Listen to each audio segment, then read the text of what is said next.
Kawan saya cerita di situ. Kayak apa? Aduh. Cut dulu ya. Minum. Ada air nggak? Ada minum kah? Ada banyu kah? Satu. Satu. Habis kuyang ada lagi satu. Kayak nggak konsen ya? Pas kuyang ya. Dari yang tadi sudah nggak konsen. Tapi masih masuk aja ngobrolnya tadi ya? Masuk. Oh ya sudah. Ada.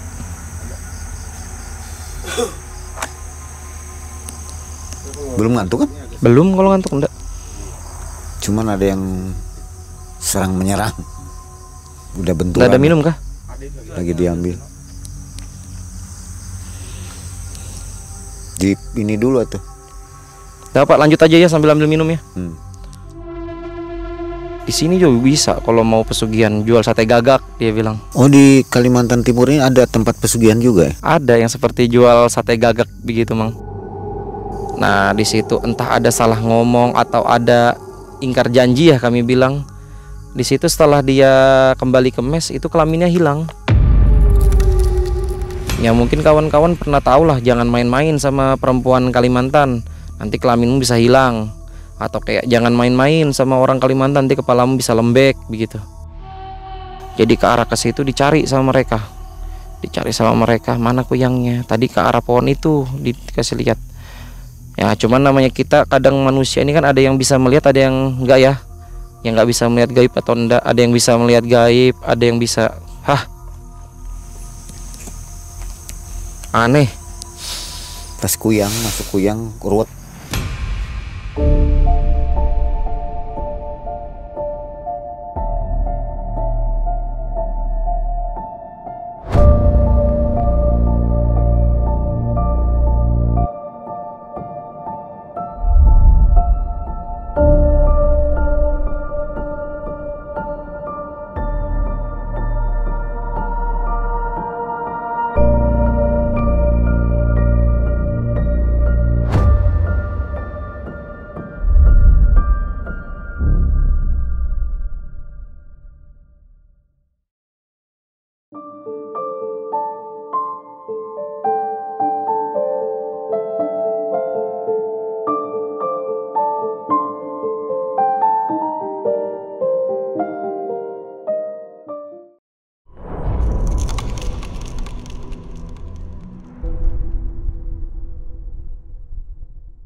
Assalamualaikum warahmatullahi wabarakatuh. Waalaikumsalam warahmatullahi wabarakatuh. Selamat malam sobat Malam Mencekam. Kita jumpa lagi bersama Mang Ei dan tim.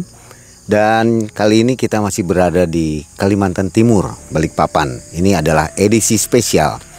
Nah, di depan kita sudah ada Bang Fauzan. Ini kali kedua Bang Fauzan berkisah di Malam Mencekam untuk mengabarkan kisah-kisah misteri, goib, dan tentunya kisah di luar nalar yang terjadi di Kalimantan Timur, tepatnya di Samboja. Kita ke Bang Ojan dulu. Bang Ojan, apa kabar? Alhamdulillah baik. Terima kasih nih sudah mau berkisah kembali di Malam Mencekam ya. Ini dari video yang pertama, videonya yang di atas ini, Bang Fauzan berkisah tentang Bukit Soeharto. Nah, yang ini kisahnya lebih dahsyat lagi. Ada beberapa kisah, memang pendek-pendek, tapi ini Bang Ojan ingin menyampaikan supaya orang-orang tahu gitu mungkin Bang Fauzan ya.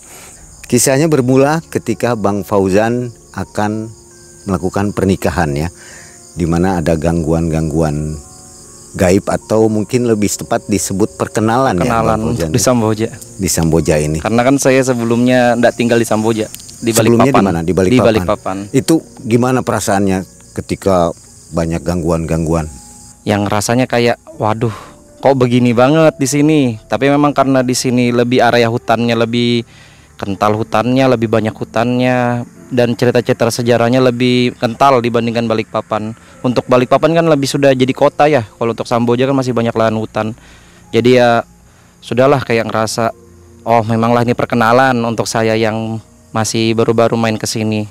Itu dalam 1 tahun katanya ya? Ya kisaran setahun mulai dari awal-awal. Mulai ke sini sudah kenal jadinya. 2017 sampai ke menuju ke Iya, pernikahan. sampai setelah nikah juga itu.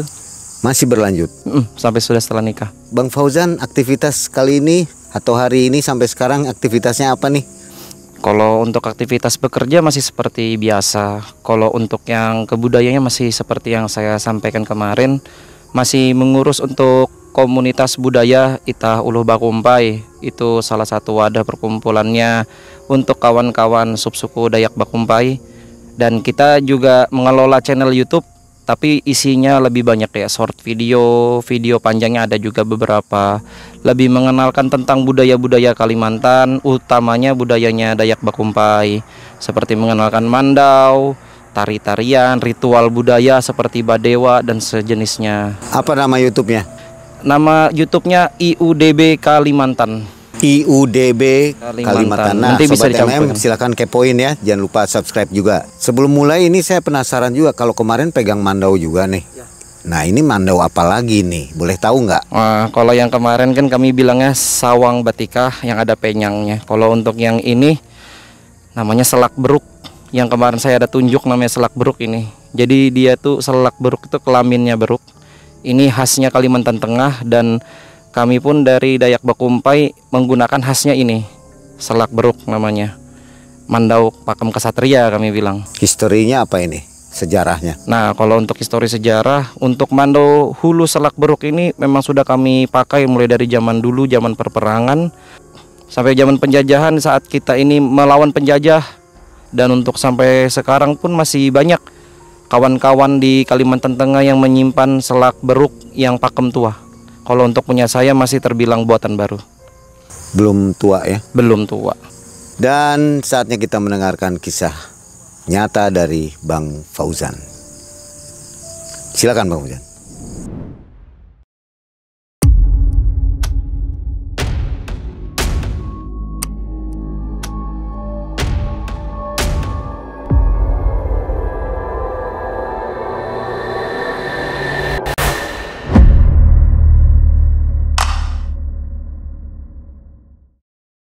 Jadi cerita ini berawal di tahun 2017. Itu antara pertengahan 2017 sampai ke akhir 2017 perkiraan saya. Jadi itu di saat itu saya masih bujangan, masih belum menikah. Jadi itu ceritanya yang awal ini.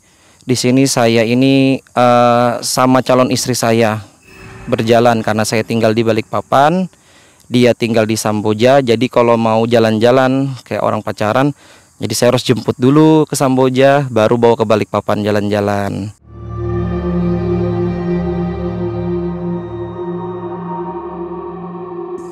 Biasanya saya jalan-jalan, bawa calon istri itu jalan-jalan pulang pergi aman. Nah, suatu ketika di malam itu saya antar pulang calon istri. Setelah sampai di rumahnya, saya arah balik, masih di area Samboja, tidak jauh dari rumah istri saya. Di situ tuh saya mengendarai mobil. Saya melihat di sebelah kiri, kok ada perempuan, saya lihat. Dengan pakaian tuh seperti pakaian baju tidur atau piyama kami bilang, tapi tidak yang bagus, piyama biasa. Nah, di situ tuh saya melihat dia itu seperti berdiri di pinggir jalan, seperti menganukan tangan begini. Seperti kayak mengodekan tangan seperti orang minta tumpangan, tapi tidak lambai, cuman diem tangannya. Itu persis mengarahnya ke saya. Jadi saya ngelihat, wah ini perempuan, kenapa kok di situ berdiri malam? Di situ dia perawakannya itu anak muda. Kalau dari muka seperti ada bekas luka ya, dan bajunya juga tidak bersih, seperti ada ya seperti kotor. Jadi saya lewat melihat dia, tapi dia itu cuma melihat ke arah mobil saya, mengarah mobil saya. Jadi saya lalui itu dan saya masih melihat di kiri, mengarah ke kiri karena dia di kiri saya. Saya lihat ke kiri, dia masih dengan posisi yang sama, menghadap ke yang sama, tidak lagi menghadap ke mobil saya. Jadi di situ saya tetap berjalan, saya lihat tuh masih ada di situ. Jadi saya biarkan saja, saya jalan lurus saja. Di situ merasa mobil kok hawanya nggak enak di situ, Mang. Ya padahal saya tutup kaca pakai AC itu, Mang. Tiba-tiba hawa mobil tuh nggak enak, Mang. Saya ngerasa ada yang aneh. Saya lihat spion tengah. Saya lihat spion tengah mobil. Kaget situ saya, Mang. Ada perempuan di belakang duduk. Di jok belakang. Di jok belakang, tapi tidak di tengah, persis di paling belakang. Di situ saya pakai mobil seperti ya Innova. Dia duduk di persisnya di paling belakang di kiri. Saya ngelihat itu, ya saya istighfar, kaget. Saya tetap berjalan di situ. Saya biarkan saja itu, Mang. Karena perjalanan dari Samboja ke rumah saya di kilometer 12 tuh lumayan jauh, Mang. Jadi saya jalan, saya biarkan saja itu, Mang. Saya tetap baca doa di situ. Saya baca doa, saya lihat spion masih ada. Sampai saya sudah muyak di situ. Saya sudah ngegumam di mulut tuh. Saya marah, saya bilangin, "Kalau kamu mau ganggu, mending kamu pergi," saya bilang. "Pergi aja kalau kamu mau ganggu. Tapi kalau mau disampaikan ngomong," saya bilang. Tetap masih ada. Sampai tepatnya di daerah kilometer 13 masih ikut sepanjangan jalan. Saya biarkan saja itu, Mang. Sampai kilometer 13 itu, Mang, saya lihat spion, saya bilang dah, "Sudah, kalau kamu tetap mau ikut, biar saya bungkus kamu bawa ke rumah. Saya ikut kamu, bawa masuk ke dalam rumah aja. Saya bawa pulang, biar kamu bisa pulang." Ini antara panik sama muyak juga sudah, Mang. Saya coba berani aja, saya bilang. Muyak itu marah, Sebel gitu. sebel, kayak sebel ya bahasanya ya. Begitu lewatin puskesmas daerah situ, saya lihat spion tengah sudah nggak ada, alhamdulillah. Pulanglah saya itu sampai rumah. Dah sampai rumah seperti biasa, tidak ada masalah. Nah, lalu setelah itu saya masih seperti biasa jalan ke Samboja, jemput calon istri, jalan-jalan. Di situ saya setelah ada jalan malam lagi pulang lewat situ aman, dan saya nyinggahlah di situ ke rumahnya salah satu kenalan saya.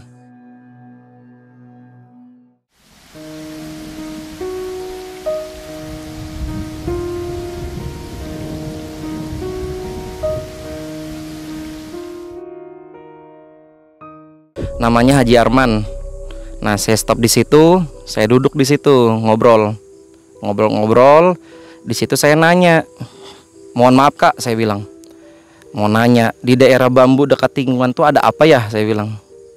"Oh, dekat situ. Kenapa?" dia bilang. "Ada, belum seminggu yang lalu kejadian, ada cewek ikut di mobil. Pertama dia di luar, seperti saya cerita tadi, Mang. Nah, ditanyalah itu sama kakak angkat saya, perawakannya seperti apa. Saya jelaskan detail tadi itu. Nah, begitu tahu begitu, langsung lah, "Oh, itu almarhum si ini, ada namanya lah, saya mau menyebutkan nama karena sudah berpulang orangnya." Saya tanya, "Kalau udah tahu tuh kenapa dia kok sampai ada di situ?" Ternyata ada beberapa tahun yang lalu, Mang, di situ, Mang, dia ini sore jalan di situ berkendara motor. Pas berkendara motor, sekalinya dia Mang, kecelakaan dengan truk masuk di bawah ban. Posisi patah, entah daerah pinggang atau selangkangan patah. Karena kan daerah Samboja ini biasa, kalau mobil-mobil besar, truk-truk besar lewat emang sudah biasa, sering di daerah sini. Dan kebetulannya lagi, Mang, di situ ada yang namanya Kak Aris. Itu pas betul-betul dia yang bercerita, "Itu loh saya yang ngangkat ke atas mobil pickup." Jadi waktu kecelakaan itu dia ngebantu di situ, nyari mobil untuk tumpangan bawa ke rumah sakit, nolongin. Di situ nggak ada yang mau nolong, sampai saya kurang paham ceritanya, ada mobil bak gitu kayak pickup, itu mau jadi dibawa, diangkat. Jadi sepanjangan jalan tuh Kak Aris tadi itu dia kayak nuntun lah, karena sudah tahu orang ini kayak ngorok, Mang. Si perempuan ini almarhum sudah kayak ngorok, jadi bantu dibisikin di kuping, baca istighfar, baca 2 kalimat syahadat, zikir, sudah diajarkan begitu. Ternyata belum sampai rumah sakit berpulang. Nah, setelah dari situ sampai sekarang saya lewat situ selalu aman sih, seperti perkenalan aja, Mang. Nggak pernah lagi lihat sosok itu, nggak pernah ada. Jadi pertama dan terakhir saya melihat sosok itu di situ. Cuman kadang kalau saya lewat di situ malam, memang masih hawanya masih terasa. Cuman nggak pernah nampakkan wujud lagi sudah di situ, Mang. Si jin korinnya, kami bilang jin korinnya almarhum, nggak pernah nampakkan di situ lagi, Mang, di TKP kecelakaan. Lalu, Mang, setelah itu, Mang, saya 2018 saya menikah. 2018 awal saya menikah dengan istri saya yang sekarang ini yang tinggal di Samboja. Jadi, Mang, dulu itu saya kerja di Balikpapan. Setelah saya tinggal di Samboja menikah, saya putuskan untuk resign dari pekerjaan saya di Balikpapan. Saya putuskan resign, saya mencari kerja di daerah Samboja itu, Mang. Dapatlah saya pekerjaan yang di daerah Samboja sini. Kalau untuk perusahaannya perusahaan servis, dia itu servisnya root and tube alat berat. Jadi dia tuh semacam vendor lah, vendor servis untuk perusahaan alat-alat besar. Jadi saya kerja di situ Mang, baru awal di minggu pertama belum boleh lembur. Dan di situ saya megang admin, walaupun saya sebenarnya pekerja di lapangan, tapi saya ditaruh di bagian admin sementara untuk membantu. Setelah lepas seminggu itu Mang, saya boleh lembur Mang. Lemburlah saya. Singkat cerita itu Mang, di saat saya perdana dapat lembur, itu saya lembur sampai jam 9 malam. Jadi saya simpun-simpun meja, siap-siap pulang. Ya sudah jam 9:15 sampai setengah 10 lah gampangnya. Dan saya nongkrong di parkiran dulu, ngobrol sebentar, baru lanjut pulang. Nah saya pulang. Nah itu saya sudah memasuki daerah Samboja yang mau ke arah Handil gampangnya. Nah di situ ada kejadian aneh Mang. Jadi kejadian aneh ini saya awalnya nggak nyadar Mang, saya kira itu hal biasa. Jadi ceritanya itu saya berkendara pakai motor saya itu Mang. Ada daerah jembatan Mang di daerah Samboja sini. Jadi saya waktu lewat di situ sebelum masuk jembatan, saya menoleh ke arah kiri Mang. Oh saya lihat ada pasar malam.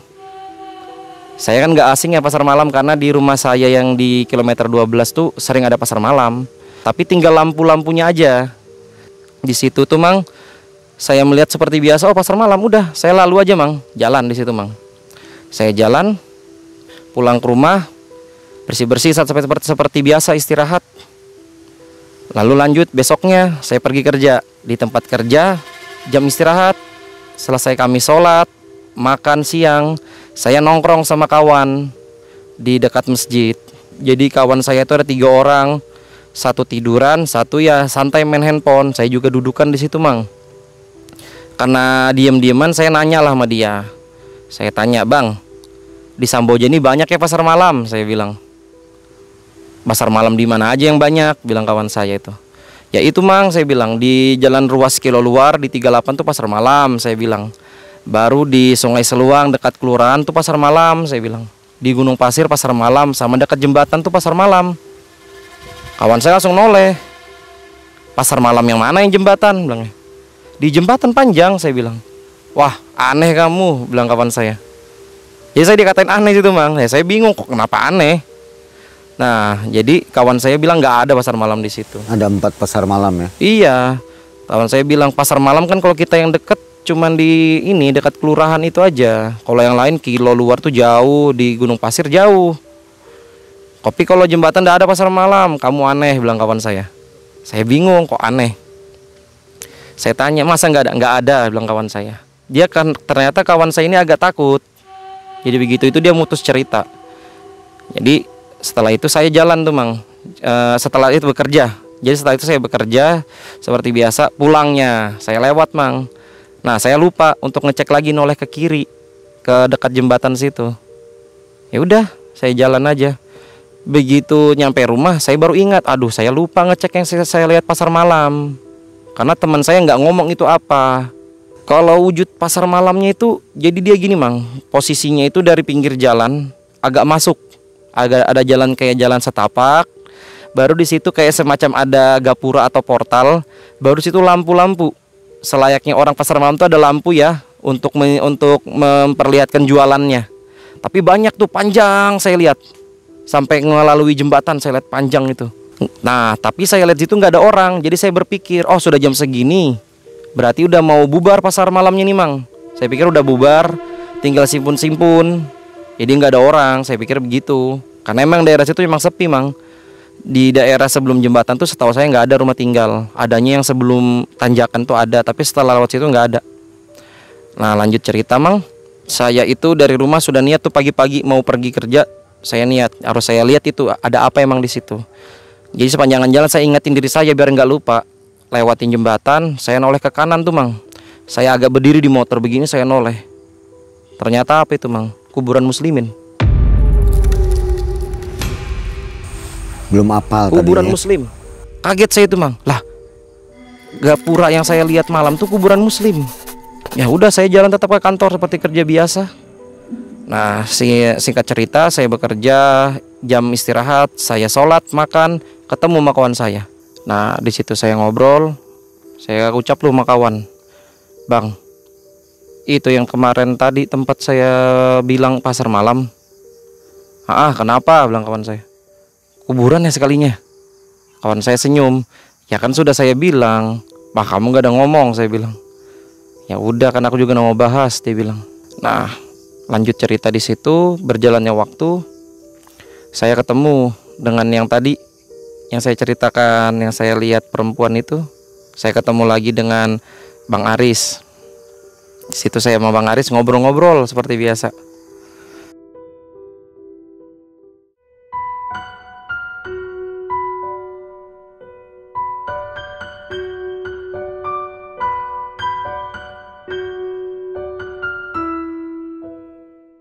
Dari obrolan itu mengarah ternyata ke masalah hal-hal mistis, kami bilang itu, Mang. Di situ dia ada nyebut masalah orang-orang pesugihan segala macam. Jadi dia nyebut lah, di sini juga bisa kalau mau pesugihan jual sate gagak, dia bilang. Oh, di Kalimantan Timur ini ada tempat pesugihan juga ya? Ada yang seperti jual sate gagak begitu, Mang. Jadi saya bilang, wah gimana itu cerita sate gagak? Kalau mau, dia bilang, di situ di sini nih kita burung gagak kita potong, nggak usah pakai bismillah, potong aja. Setelah potong kita siapkan dagingnya seperti sate, kita buat sudah tusuk-tusuk sate. Setelah itu nanti yang jual harus telanjang. Ya boleh bawa sarung untuk perjalanan menuju tempat, dia bilang. Tapi nanti waktu berjualan harus telanjang. Saya tanya, emang di sini ada tempat begitu di mana, Kak? Saya bilang. Dia bilang, itu loh udah jauh dari sini. Itu tuh bilangnya, di dekat jembatan. Dekat jembatan di mana? Saya bilang. Saya sudah mulai ngerasa ke arah situ. Itu loh kuburan. Kuburan, saya bilang. Kenapa? Dia bilang. Enggak, aku ada kisah, saya bilang. Kisah apa? Saya jelaskanlah kisah saya tadi itu. Yang masalah saya naik motor pulang, saya lihat ada pasar malam. Senyum itu Bang Aris. Dia bilang, betul sudah, itu pasar internasional. Pasar goib internasional. Yang dimana di situ itu gambarannya ya, kalau kami bilang ada orang yang kayak luar negeri gampangnya, ada yang kayak pakai imamah atau kayak sorban, kayak entah India atau Timur Tengah itu, Mang. Ya ada setelan yang kayak jas-jas gitu. Ya tapi banyak kan yang anu juga, yang tidak wujud manusia.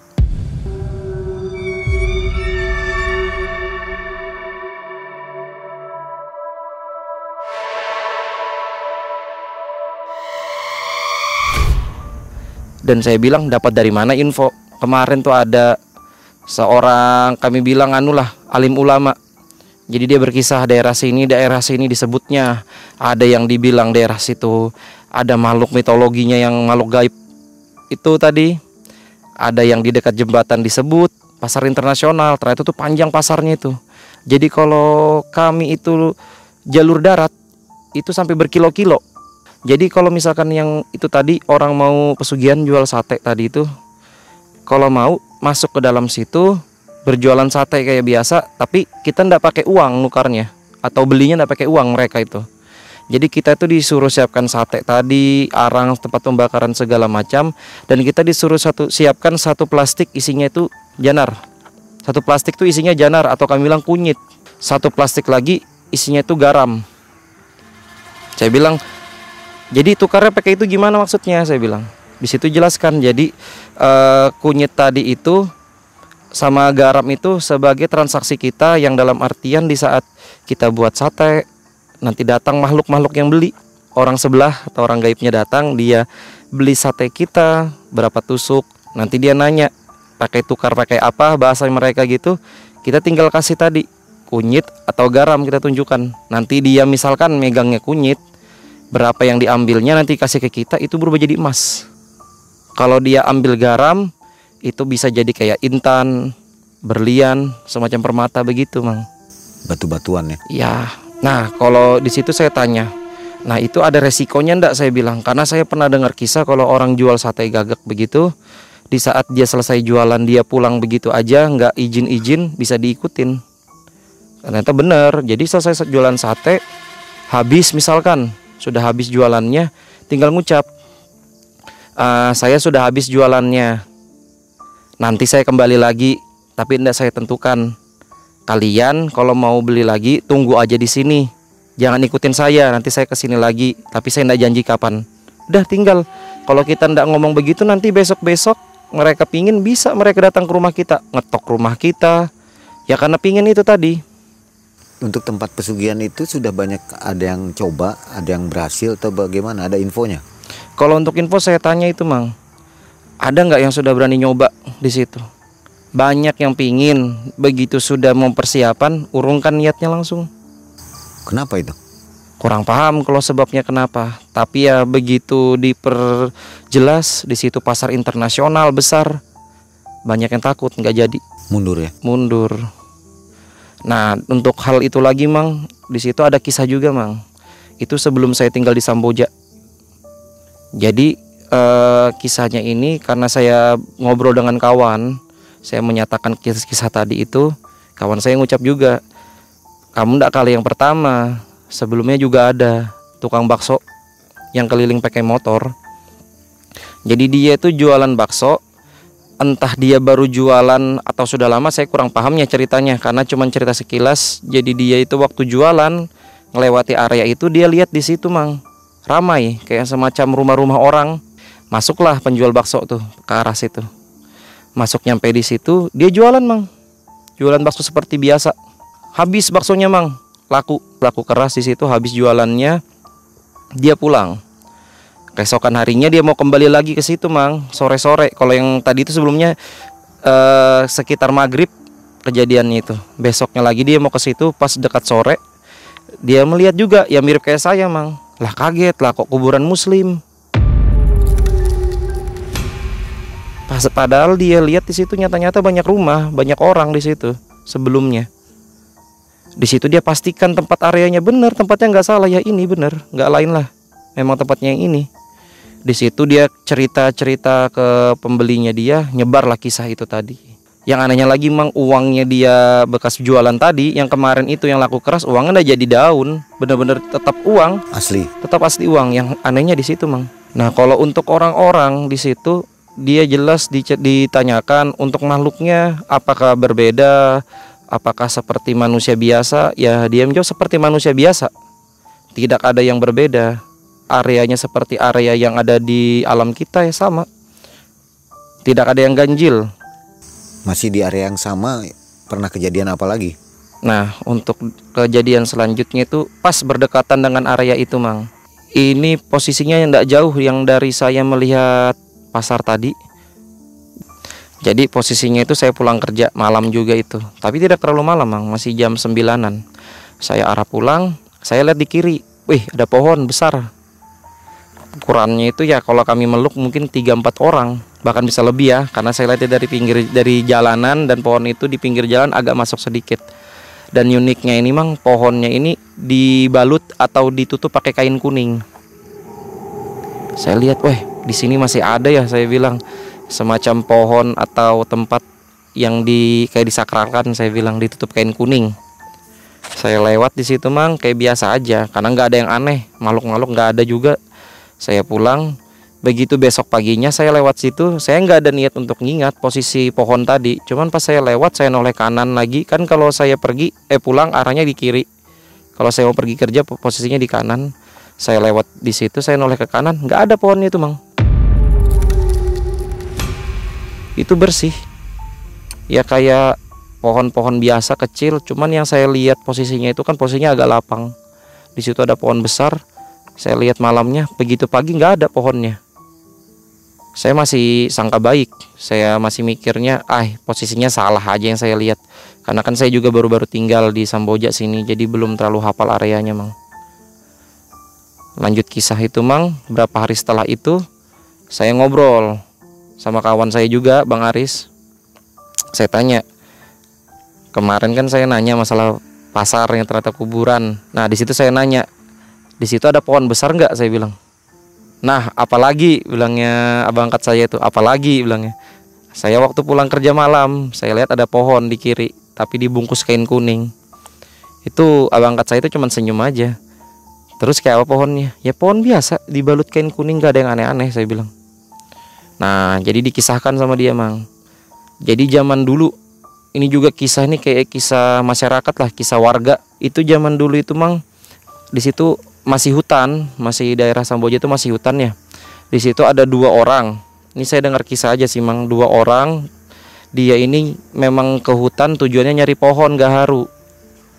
Kan pohon gaharu kalau kita dapat, entah intinya atau apa itu saya kurang paham, itu bilang dijual mahal. Jadi lanjut kisah, si dua berkawan ini jalan nyari, dapat pohon itu. Woi, pohon gaharu besar. Setelah dapat, kan yang dapat nih salah satu. Nah, mereka berdua menyatakan dapat. Jadi salah satu yang melihat dapat, manggil kawannya, nih dapat pohon gaharu. Di situ mereka ini belum ngapa-ngapain tapi sudah ngatur. Bagian saya berapa persen, bagian berapa persen. Tapi kawannya ini nggak terima. Wah, nggak bisa lah. Biarpun kamu yang nemu, tapi tetap harus dibagi rata. Kawannya enggak lah, kan saya yang nemu bilangnya. Jadi di situ cekcok ribut, sampai parah ributnya itu Mang. Mereka di situ ribut, berantem. Jadi kisahnya itu saya dikisahkan mereka berantem sampai ada yang bunuh-bunuhan di situ Mang. Saya entah kurang paham, entah ada yang mati atau mati dua-dua gimana. Pokoknya mereka ribut sampai bunuh-bunuhan. Setelah tahu kisah itu, yang lain ini jadi ngerasa pohon ini kayak dikeramatkan, jadi ditutup kain kuning sama orang tua di situ, biar tidak ada yang ribut lagi lah maksudnya Mang. Jadi sama orang tetua di situ kayak di kain kuningkan, kayak digaibkan bahasanya kami Mang di sini. Ya kalau kita nyebut sih kayak nggak masuk akal, cuman kan ini kisah kampung zaman dulu. Jadi pohon tuh kayak digaibkan biar nggak ada lagi orang nemuin pohon itu, biar nggak ada lagi yang ribut. Karena harganya mahal itu ya. Harganya mahal di situ.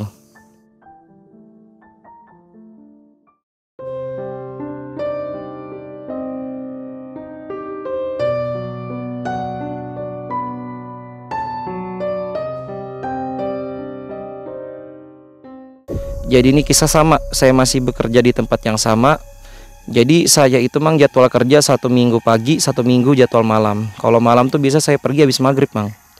Nah saya pergilah habis maghrib, saya jalan lewat di daerah situ Mang, mau arah kantor. Jalan seperti biasa, di situ saya melihat di kanan jalan ada ibu-ibu sama anak-anak jalan kaki tapi pakai payung. Yang saya heran kenapa pakai payung, saya lihat dari perawakan, dari pakaian kayak bukan kita lah. Ya bahasanya bukan seperti pribumi. Saya lihat seperti orang Eropa. Yang anak kecil rambutnya kayak seperti pirang, yang ibu-ibu gayanya seperti, gampangnya kami nyebut kayak seperti Belanda. Di situ saya lewat kayak biasa Mang, nggak ada masalah, saya jalan-jalan aja lewat. Besoknya lagi saya masuk malam, saya lewat lagi di situ Mang. Saya lihat lah kok ramai. Seperti ya tidak juga ramai, cuman kok yang kemarinnya saya lihat 1 orang berpayung, ini ada 3, 4 sampai 5 orang lah. Tapi ada yang dari arah sama A1 kan dia tikungan begini Mang. Ada yang arahnya ke sini, ada yang dari sana ke sini, ngarahnya ke sudut tikungan itu Mang. Ada apa ya ini? Pas saya lewat itu saya pelan Mang, saya melihat ke arah sudut. Oh, ada kolam renang saya lihat Mang. Semacam kayak tempat pemandian tapi bentukannya seperti kolam renang umum. Saya lihat dari situ. Sebelumnya saya lihat, oh kok nggak pernah perhatikannya ada kolam renang. Saya bilang, saya lihat biasanya rumah-rumah orang aja. Lah kok ada kolam renang, saya bilang di situ. Ya saya lalu aja Mang, lewat. Besok-besoknya lagi tuh Mang, saya anggap biasa lah Mang. Di situ saya tanya sama kawan, Bang mau nanya, saya bilang di daerah dekat tikungan situ ada apa ya? Kok saya pernah lihat orang ramai pakai payung, ya potongannya seperti orang-orang Belanda, saya bilang. Dan saya lihat kok ada kolam berenang di situ ya, seperti tempat pemandian. Teman saya bingung, yang di mana? Di tikungan itu. Saya pastikan tempatnya yang detail, nggak ada, dia bilang. Masa nggak ada? Saya bilang, iya nggak ada. Coba sini, diajakin kawan. Nah lihat itu, lah itu saya lihat tapi agak dalam Mang. Kalau waktu saya lewat pakai motor, di situ saya lihatnya itu agak dekat. Tapi begitu saya yang sama kawan dikasih lihat, saya lihat itu ya kayak agak masuk, jalannya lumayan agak masuk lah beberapa meter. Nah di situ saya lihat memang ada semacam pemandian, tapi sudah kumuh. Ya bisa saya bilang itu peninggalan zaman Belanda, gampangnya Mang. Di situ kayak kolam renang, baru ada kayak pelosotannya gini yang kayak dari tehel gitu mang, baru ada kolam lagi. Tapi yang saya lihat di situ sudah kumuh, berlumut, sudah tidak terawat. Nah saya ceritakan yang tadi itu, saya lihat begitu, kawan saya ketawa. Yang di situ hal ganjil lagi mang, saya bilang yang kemarin pasar, ini saya lihat kolam renang. Sama mundur kisah lagi mang, ini setelah saya nikah baru 2 hari mang. Di tahun yang sama 2018 kita mundur lah ceritanya mang.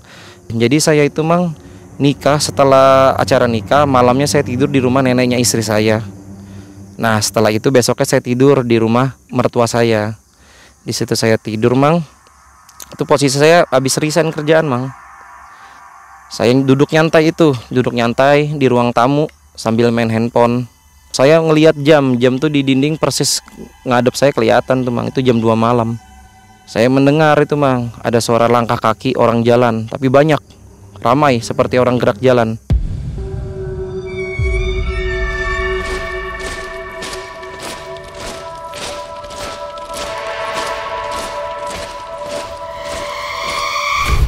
Di situ saya sempat mikir, oh ini kawan-kawan PSHT atau pencak silat lagi jalan-jalan malam, ada kegiatannya gitu, saya pikir. Tapi saya langsung terdiam. Lah kan kalau kawan-kawan silat itu jalan pasti ngeker, saya bilang. Pas kebetulan saya duduk ini mang, belakang saya langsung jendela, ada gorden. Itu rumah mertua tuh persis pinggir jalan yang menghubungkan ke arah Handil. Jadi posisi itu saya duduk, saya balik mang, noleh ke belakang, saya cek gorden, kayak saya buka, saya melihat gitu ke luar arah ke jalanan. Di situ saya kagetnya saya ngeliat tentara Jepang ramai. Di situ posisi ada yang kakinya tidak ada, tangannya tidak ada yang lehernya itu sudah kayak seperti digorok tapi tinggal kayak kulit belakang, jadi kepalanya seperti menggantung kayak hoodie dibuka. Menggantung. Dan saya bisa pastikan itu tentara Jepang sana karena saya melihat dari face atau wajahnya, mata sipit, dia ada yang di depan pakai topi, ada bintangnya. Yang di belakang ada begininya topinya, saya melihat mereka ada yang bawa senjata begitu. Jadi yang kakinya nggak ada itu saya lihat anehnya mang tetap jalan seperti biasa. Tetap jalan dia. Waktu saya lihat itu, saya terdiam. Saya lihat yang pemimpin pasukan paling depan itu tadi, saya noleh ke matanya. Di situ waktu saya noleh ke matanya, saya kayak terdiam tuh, kayak langsung kaget mang, karena dia ngelirik ke saya, natap ke saya. Di situ betul-betul saya paling takut setakut-takutnya waktu dia melirik ke saya. Kelihat itu jahatnya mukanya dia seperti muka orang jahat. Di situ saat saya diam, saya seperti kebawa ke alam gitu mang.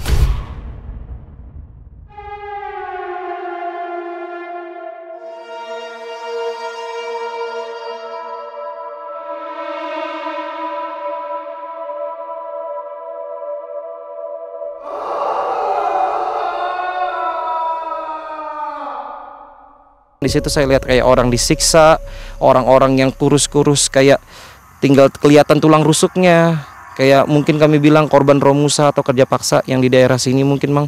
Itu saya terlihat orang-orang disiksa, disuruh paksa kerja, ada yang dibunuh, ada yang dibuang. Saya terlihat tuh begitu, saya terkaget, saya istighfar, takut setakut-takutnya. Saya melihat itu mereka sudah tidak ada, cuman jalan gitu, saya lihat langsung hilang. Waktu saya sadar, saya istighfar. Jadi mang setelah saya ngeliat itu saya kaget, saya langsung kembali posisi duduk, saya tutup gorden, saya diam, istighfar banyak-banyak. Itu takut setakut-takutnya. Saya lihat lagi jam, itu di menitnya itu nggak jauh berubah. Jadi saya seperti menyaksikan tuh waktunya, durasinya itu seperti lama. Tapi begitu saya lihat jam dinding, tidak lama waktunya. Karena saya sudah kaget tadi itu, saya ambil HP lagi, saya langsung masuk kamar tidur. Jadi mang saya kayak mungkin melihat pocong, kuntilanak, ya cuma lihat biasa aja. Kalau dibilang takut ya pasti ada takut, cuman yang enggak, yang parno atau panik enggak. Cuman waktu saya lihat tentara Jepang tuh betul-betul setakut-takutnya saya seumur hidup ngelihat itu mang. Mukanya itu kejam, saya lihat seperti orang jahat, orang kejam. Jadi saya kayak ngerasakan lah. Nah lanjut cerita mang. Jadi mang begitu saya ngobrol dengan kawan-kawan di Samboja itu, saya ceritakan kawan saya itu ya pastilah kalau kita mendengar kisah-kisah begitu antara percaya dan tidak. Jadi kawan saya nanya, dari arah mana ke mana? Saya bilang dari arah kanan ke kiri. Oh memang, bilang kawan saya, kan di situ ke arahnya bunker Belanda. Ya memang setelah pendudukan Jepang itu, setelah pendudukannya Belanda, setelah penyerangan Belanda kan berganti ke Jepang. Di situ memang di sini sempat Jepang ikut di sini. Karena ada kawan-kawan yang dapat bunker Belanda atau masuk hutan tuh sering nemu-nemu kayak peninggalan sejarah, kayak rel kereta api, amunisi, senjata-senjata di dalam bunker. Kalau bicara soal bunker tadi, Mang, di situ ada kawan saya. Dia juga ada kisah tentang bunker. Jadi posisinya itu dia maghrib mau berburu. Kenapa jamnya ngambil maghrib? Karena di saat maghrib itu kan banyak burung yang bertengger mau tidur, sudah mau untuk istirahat. Jadi dia tuh berdua, dia masuk ke area bunker itu, kawan saya masih di arah kanan, diam sebentar kawannya sudah ke kiri. Tahu-tahu kawannya itu lari ketakutan. Ditanya kawan saya, kenapa? Itu aku dikejar sama apa? Sama makhluk warnanya merah. Kawan saya mana sih? Didatangin kawan saya, nggak ada sudah. Sama ada kisah juga, Mang, kalau soal peninggalan gitu di daerah Bukit Suharto, kami nyebutnya itu, Mang, di kiri jalan. Kalau dari arah sini itu kawan saya pernah juga berburu dia tuh masuk ke area hutan jarak 300 meter. Pas dia jalan ke sana dalam situ, dilihatnya itu kayak ada rumah tua, di situ ada kayak sepeda tua, senjata-senjata, barang-barang tua lainnya. Di situ ada itu peninggalannya itu, Mang. Nah, ada kisah juga, Mang. Ini masih seputaran Samboja juga. Jadi posisinya ini, Mang, saya bekerja di tol. Jadi saya ngobrol dengan kawan seperti biasa. Saya masuk siang ngobrol. Di situ ada kawan saya satu orang namanya Rijal. Jadi dia ngobrol, "Jan, minta tolong." "Kenapa?" saya bilang. "Ini, Jan, iparku kan hamil," dia bilang.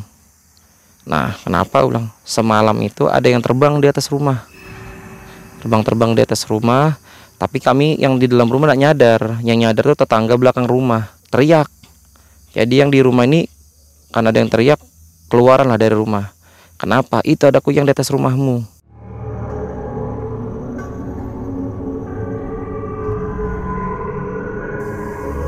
Nah, mereka percaya aja karena tahu di dalam rumah ini lagi ada yang hamil. Nah, di situ emang yang hamil bilangnya perutnya agak sakit. Tapi pas mereka keluar ngeliatin ke atas sudah nggak ada kuyang itu. Nah, jadi besoknya itu ketemu saya, dia yang ngobrol tadi itu. Saya bilang, "Terus gimana?" "Ya minta tolong, apa ya kira-kira di sini nih syarat atau penangkal untuk kuyang." Saya diam mikir dulu.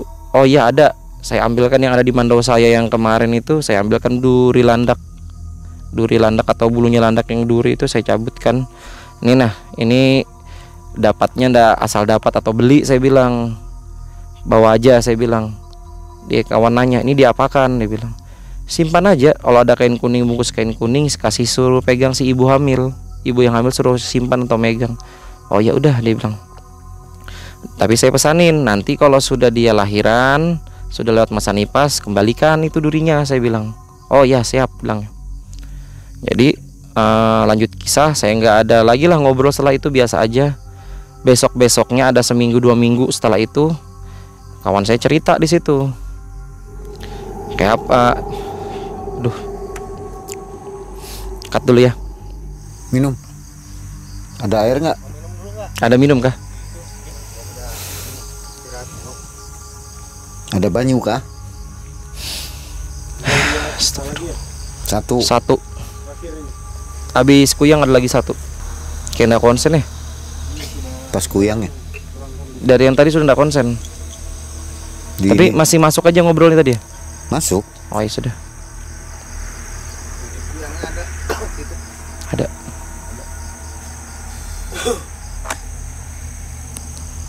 Belum ngantuk kan? Belum, kalau ngantuk enggak. Cuman ada yang serang menyerang. Udah benturan. Nggak ada minum kah? Lagi diambil. Di ini dulu tuh. Dapat lanjut aja ya sambil ambil minum ya.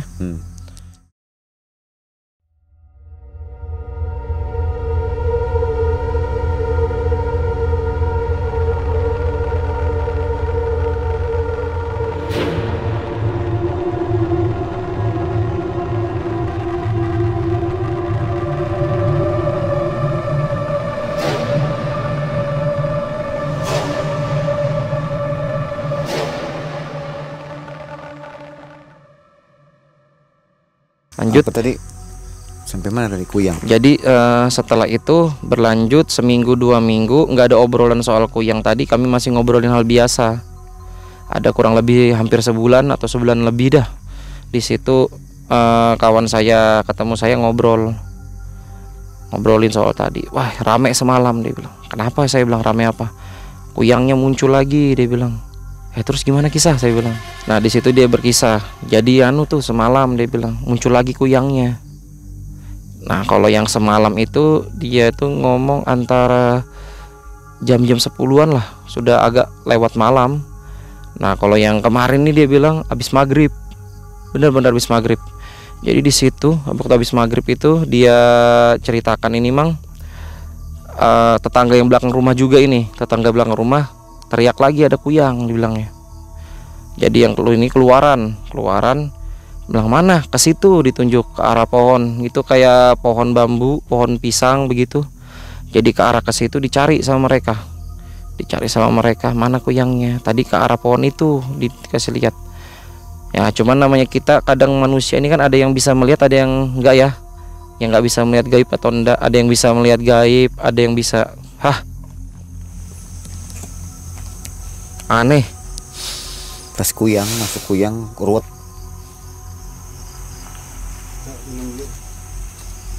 Di sini di atas.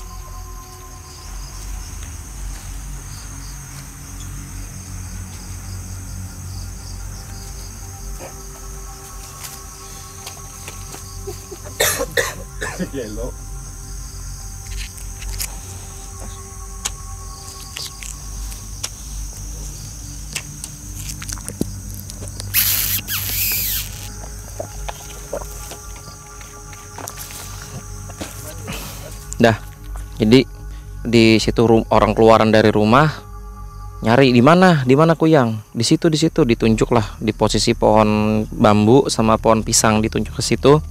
Jadi mereka ke situan lah.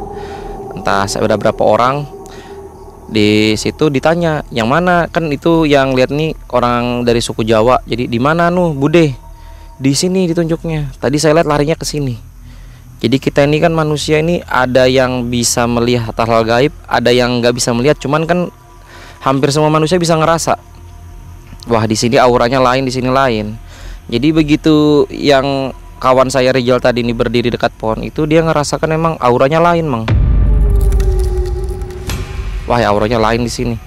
Dia ngerasa di sini sudah yakin. Nah, di situ posisi dia juga punya duri landak kecil tapi. Jadi duri landak itu dipegang, dia ngarahkannya itu ke pohon, tapi yang pohon pisang, dicucuk sama dia. Baca doa bismillah lah apa, saya nggak ngerti, cucuk di situ, tancap, dibiarkannya. Ngomong ini itu kena, itu sakit, itu dia bilang. Cuman ya karena dia menyaksikan sendiri, yang lainnya nggak paham lah. Tapi dia ngomong lagi, di sini dua gimana maksudnya? Yang satunya ini yang tadi terbang, satunya ini entah makhluk apa mirip seperti itu. Ya bisa kami bilang mungkin yang tadi terbang itu yang wujud manusia bisa berubah. Kalau yang satunya mungkin makhluk gaib juga. Nah di situ bule itu tadi atau bude tadi itu dia entah ngapain kayak megang-megang daerah situ. Tahu-tahu tangannya itu nggak kena kayu, nggak kena dan atau apa, tiba-tiba kayak kaget gitu, berdarah tangannya. Berdarah, kawan saya ngeliat tuh bener, emang tangannya itu kayak luka, darahnya deras. Jadi saya tanya, cuman luka biasa atau kena dahan pohon atau kena kayu lah? Saya bilang, enggak bang, kawan saya emang lukanya itu luka kayak digigit, kayak luka digigit, dan itu darahnya netes, lumayan deras darahnya di situ netes. Wah, saya bilang ngeri juga kalau sampai nyerang manusia. Wujudnya seperti apa itu? Kalau wujud kawan saya nggak melihat, jujur aja dia nggak ngelihat. Cuman yang ibu tadi yang belakang rumah itu yang teriak-teriak itu yang bilangnya melihat wujudnya. Dan untuk ibunya ada masih tinggal di daerah sini. Mungkin nanti kalau dari tim MM mau undang jadi narasumber, mungkin bisa lah nanti kami coba ajak beliau untuk bercerita. Jadi lanjut kisah di situ tadi, kawan saya juga ceritakan itu yang kemarin, bilangnya dia nih, yang kemarin waktu sudah minjem duri landak itu tadi. Di situ dia kan posisi rumah ini dekatan ada kandang kambing. Dia punya kandang kambing, ada kambing dewasa, kambing anakan. Di situ waktu kuyang itu terbang-terbang lagi di atas rumah, kuyang itu ngantam anak kambing. Itu anak kambing ya kayak digigit. Dan ini memang kejadiannya ini, gangguannya ini enggak 1-2 kali. Kejadiannya itu ada 3-4 kali, dan itu kejadiannya setiap hari Minggu malamnya. Gampangnya malam Senin. Dan memang di setiap Minggu malam Senin kalau ada yang seperti itu, sebelum si ibu belakang rumah itu teriak, pasti itu hewan-hewan ternak yang kayak kambing tadi yang di dekat rumah dikandangin tuh pasti kayak gelisah, teriak-teriak. Dan yang sampai kejadian tadi itu anak kambingnya digigit. Cuman saya kurang paham posisi gigit entah leher atau kaki, cuman saya enggak nanya di situ. Nah, dan juga ini Mang, kalau kami di sini ya, entah di seluruh Kalimantan atau di sini aja gitu Mang. Tapi kalau khususnya di sini saya tuh ya dipesanin kawan lah. Kalau untuk kita bercerita makhluk tadi itu, baiknya itu kita cerita yang mending nyaring aja sekalian, jangan kita cerita nada kecil. Karena kan dia ini wujud manusia atau makhluk manusia juga, cuman kan punya ilmu seperti itu atau bersekutu dengan makhluk itu. Jadi kalau kita ngomong bisik-bisik dia malah dengar. Kalau kita ngomong nyaring malah yang bersangkutan tidak dengar. Karena ini baru kejadian nyata yang kemarin setelah kita nyari narasumber tuh Mang ya. Itu kan waktu di tempat Balai Kumdatus itu Mang. Di situ kan kita ada cerita ya Mang ya soal itu tadi. Cuman kan saya ndak mendetailkan seperti yang tadi. Walaupun itu juga kurang detail ya karena saya dapat cerita. Nah, di situ kami bercerita, saya kan sudah pesanin padahal ya. Saya bilang kalau kita cerita begini mending nyaring sekalian, gak usah bisik-bisik. Dan saya pulang dari Balikpapan tuh Mang, saya pulang ke Samboja, saya ngantar kawan saya di 30, saya ngantar kawan saya di 40, Rijal itu tadi, yang punya cerita itu tadi. Saya pulang lah. Nah, waktu di perjalanan memang sudah kita cerita-cerita, siapa sih pelakunya. Kawan saya dong nyebut, si ini loh nyebutkan. Karena waktu habis kejadian itu ada tanda gitu, kakinya pincang gitu. Memang kayak ada tanda luka atau terluka kami bilangnya. Jadi saya oh gitu ya, saya anggap biasa aja Mang, saya anggap. Jadi saya arah pulang, sudah saya ngantar kawan, saya arah pulang. Pas saya ngelewatin posisi yang dikasih tahu teman saya rumahnya tinggal di situ. Terus saya naik mobil Mang, buka kaca, jalan hawanya yang tadinya hawanya biasa, hawanya langsung aneh. Hawa aneh di situ ya kayak hawanya pengap. Untuk bau-bau nggak ada. Cuman hawanya aneh, saya kayak merinding, pengap. Nah, saya lihat spion tengah Mang.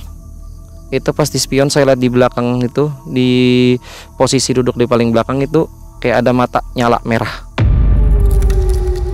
Dan posisi di bawah badan nih kayak emang ada menyala, cuman ada yang bersinar terang. Jangan gitu saya lihat, sudahlah saya paham, saya bilang ya dalam hati saya nyebut, jangan ganggu, saya cuma numpang lewat. Kalau saya punya salah, saya minta maaf. Saya mau pulang, dosa diganggu. Itu benar, begitu saya lewatin jalur tadi agak nanjak, jalan lurus, saya noleh spion tengah sudah nggak ada. Ya bisa dibilang tuh sudah agak melewati areanya dia, agak jauh lah tempat tinggalnya dia mungkin ya. Sudah hilang di situ.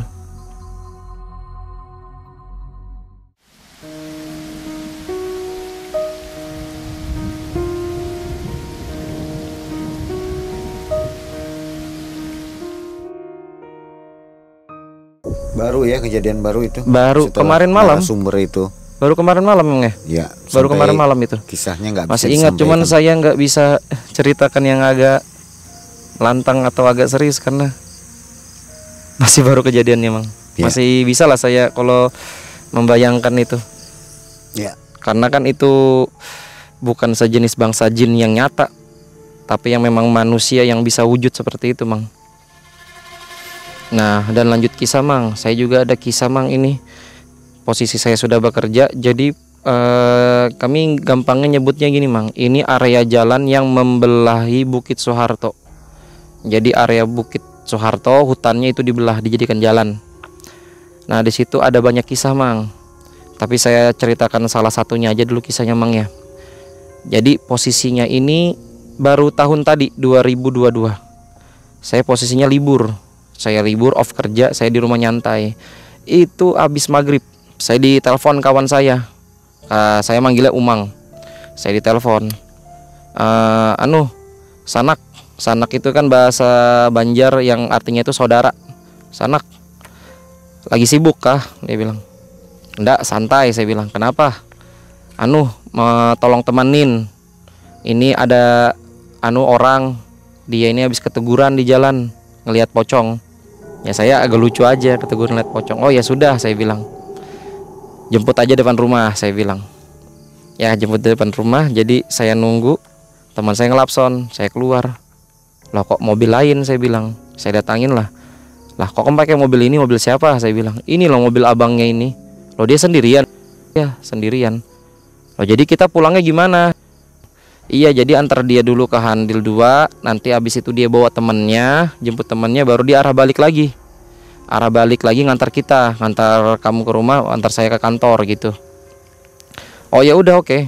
Nah saya masuk duduk Mang, saya duduk di mobil itu ngeliatin mobil nih, kok masih pakai plastik joknya masih berplastik, pelindung mataharinya itu juga masih pakai plastik. Mobil ini baru, saya bilang. Mobil baru kok nggak dilepas plastiknya. Ya saya ngerasa apa nih orang, kok nggak dilepas plastik. Nah orangnya itu ada duduk di posisi depan kiri, tapi nyantai orangnya gitu. Entah nyantai atau masih shock mungkin Mang ya. Jadi jalan saya tanyalah, gimana sih, ada apa? Kawan saya masih jawabin, ini dia habis keteguran pocong, dia bilang.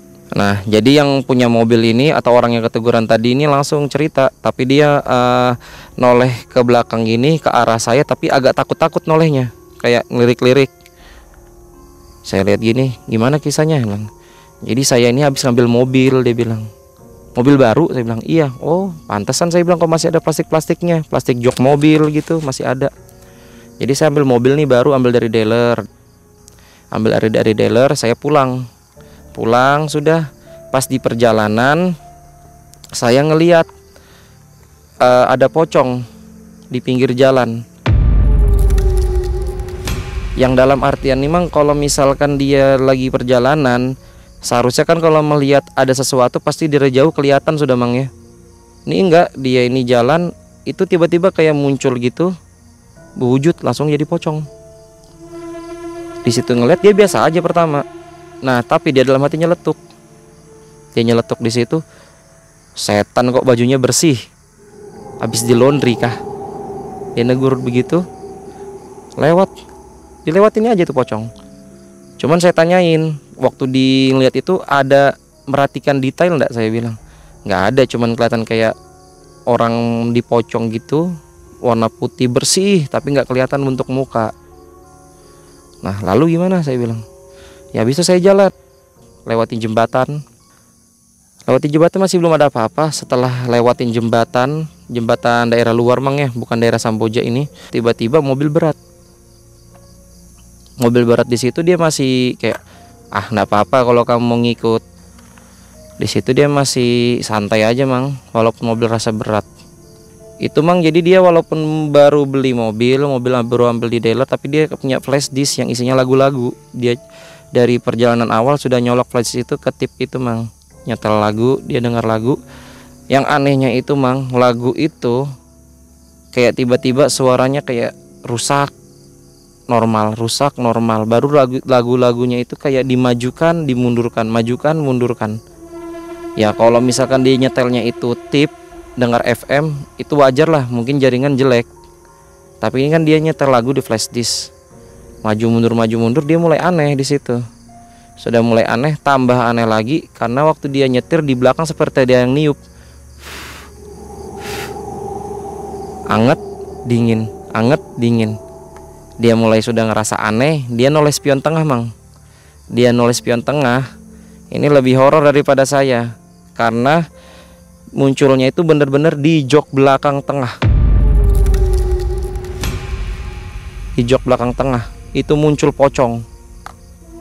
Kalau yang kisah saya kan itu agak di belakang duduknya Mang. Kalau ini bener-bener di sini kemudi, dia di tengah sini, dan posisinya itu pocong tinggi. Jadi dia duduk begini Mang. Dan dia waktu lihat di spion, dia itu bener-bener melihat kayak kainnya ada ininya begini, mentok sampai ke langit-langitnya mobil. Dan ini kelihatan putih kayak kainnya. dan mata ini kayak kemasuk, hidung kayak kemasuk, bibir kayak mengkerut masuk. Di situ begitu dia melihat tadi itu, dia langsung malingkan itu spion, digeser sama dia, istighfar aja, langsung dia itu kepala keluarkan dari kaca mobil. Dia ngeluarkan dari kaca mobil, kepala begini, udah jalan. Dia nyelip lah mobil Innova warna putih, diselipnya mobil itu. Dia nyelip mobil itu tadi. Mobil yang tadinya itu pelan, begitu dia selip langsung ngasih nambah kecepatan, ngedekat ke belakangnya dia dan ngasih dim. Ngasih dimnya bukan kayak ngetek-ngetek, tapi kayak lampu jauh, lampu dekat, lampu jauh, lampu dekat. Di situ dia sudah yakin, berarti mobil di belakang ngelihat juga ada sesuatu aneh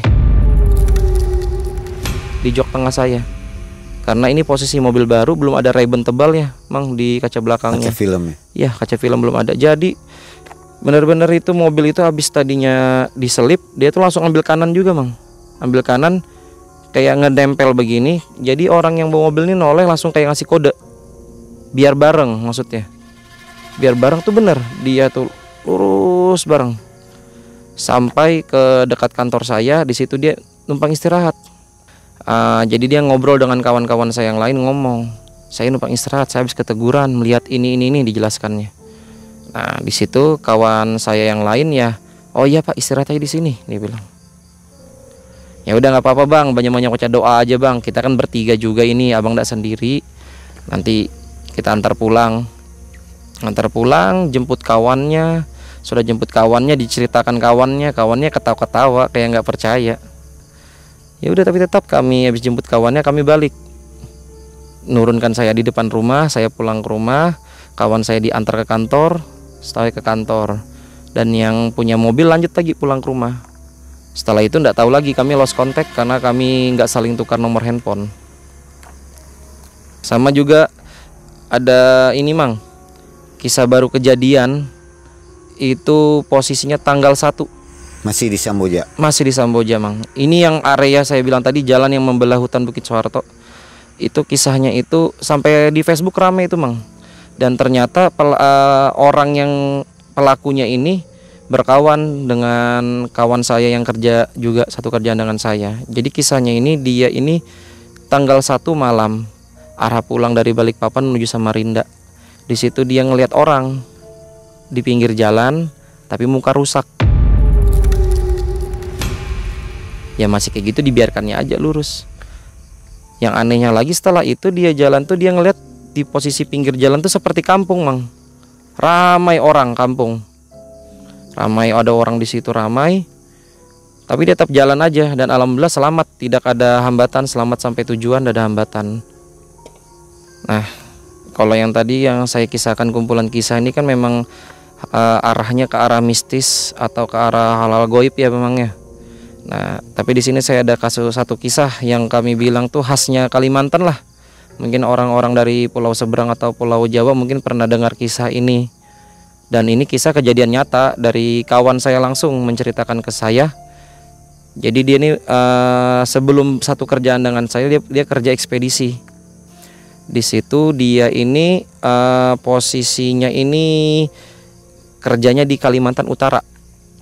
Kami kan tinggal di Kalimantan Timur, dia posisi kerja ekspedisi ini di Kalimantan Utara. Jadi singkat cerita, dia itu kenal dengan perempuan di sana, entah gimana ceritanya itu, saya cerita singkatnya aja. Dia bermain dengan perempuan di sana, perempuan asli orang Kalimantan. Nah, di situ entah ada salah ngomong atau ada ingkar janji ya kami bilang.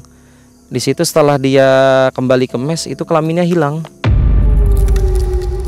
Ya mungkin kawan-kawan pernah tahu lah, jangan main-main sama perempuan Kalimantan, nanti kelaminmu bisa hilang. Atau kayak jangan main-main sama orang Kalimantan, nanti kepalamu bisa lembek begitu. Ya sebenarnya itu kan tidak semua orang Kalimantan seperti itu. Ya mungkin ada beberapa subsuku yang memang kadang iseng atau jahil lah, yang kadang ada pendatang ke sini ditanya, banyak gak bawa sangu? Nah itu kalau dia jawabnya banyak, wah itu bahaya, bisa dites.